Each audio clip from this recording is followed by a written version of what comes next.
And finally, remember on this Delta Math assignment that you need to find the signs. In what quadrants are sine positive, cosine negative, or something of that nature. So for the XY axis, do not forget that in quadrant 1, both X and Y is positive. So for all intents and purposes, you have to remember that sine is basically Y, cosine is basically X, and tangent is Y over X. This is really more specifically when we talk about the unit circle and the hypotenuse of a triangle is 1.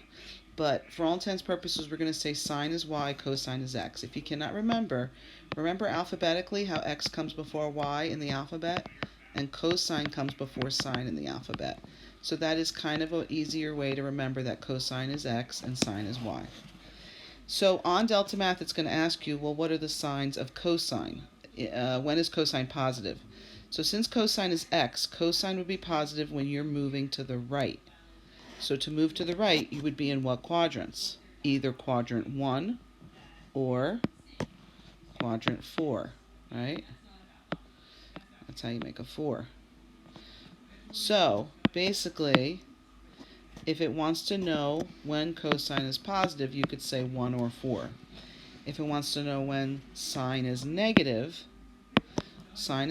when Y is negative. So you'd have to go down for that.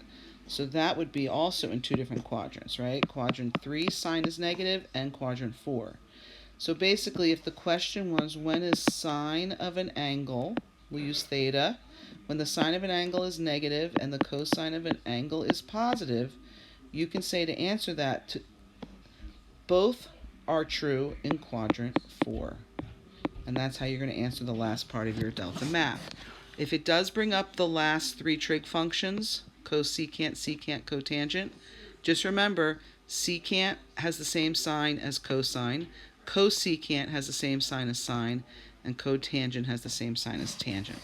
So give it a try and let me know how it went.